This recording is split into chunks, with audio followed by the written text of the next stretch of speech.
The ongoing conflict in the northern parts of Mali is rooted in the country's geography and its history.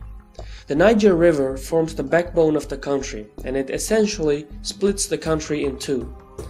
The arid north, also known as Azawad, is home to the nomadic Tuareg people, who share ethnic ties with the Berber people in northern Africa. The south, on the other side, is a relatively fertile region and is home to the Mandee people. Now, this is a cultural group of people that populate the western regions of Africa. So the north and south parts of Mali have distinct ethnic groups, and the situation is similar to Czechoslovakia. It is difficult for either one of the groups to have authority over the other. And although both groups are part of Mali's history, they both have different economic foundations.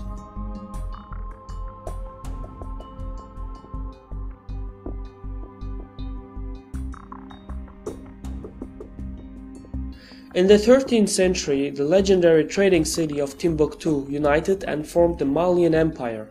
This was the first entity that resembled modern Mali, and this was a considerable rich country. It had a vast economy with many resources and trading routes. Some of these trading goods included ivory, salt, and even slaves. But the most important resource was gold, and Mali had a lot of gold.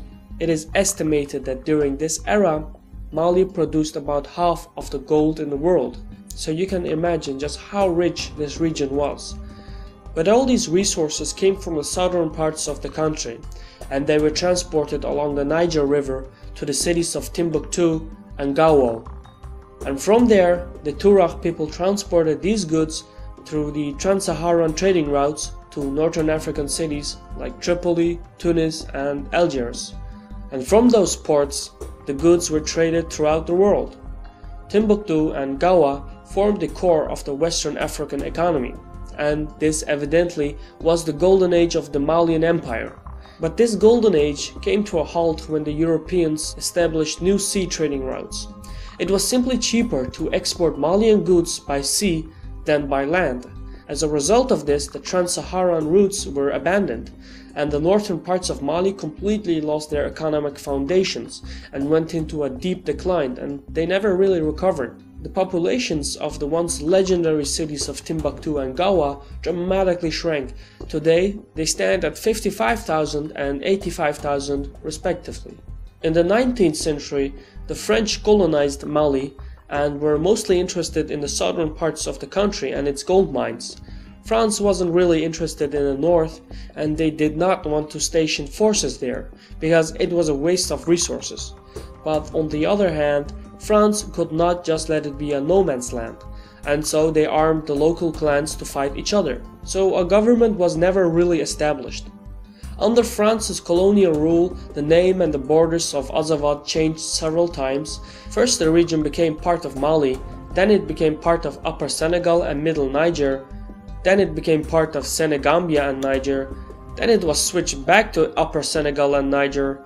The French basically had no clue how to draw the borders, and the gap between North and South Mali became bigger and bigger.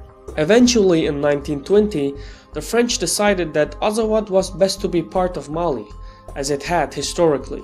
So when Mali became independent in the 1960s, the ethnic Tuareg rebelled for an independent Azawad.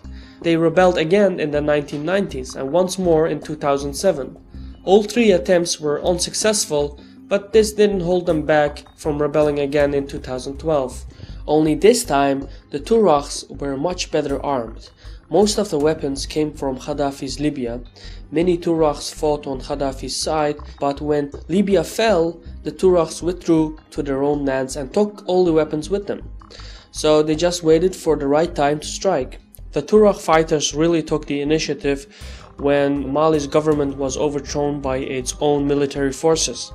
In the 10 days that the coup lasted, the entire northern region of Mali was overrun by Tuareg and Islamist forces. Initially they were on the same side, but they quickly started to fight each other simply because they had completely opposing views. The Azawad faction was mainly a secular faction with democratic ideas, as opposed to the Islamists who wanted a Sharia rule of law. So now the Azawad rebels are leaning to side with the Malian government, not for independence, but for autonomy. But this age-old conflict just got a whole lot more complicated with the French intervention and the involvement of Islamists and the Al-Qaeda. Anyway, this was a Caspian report by me, Shirvan. Thank you for watching, and Sarol.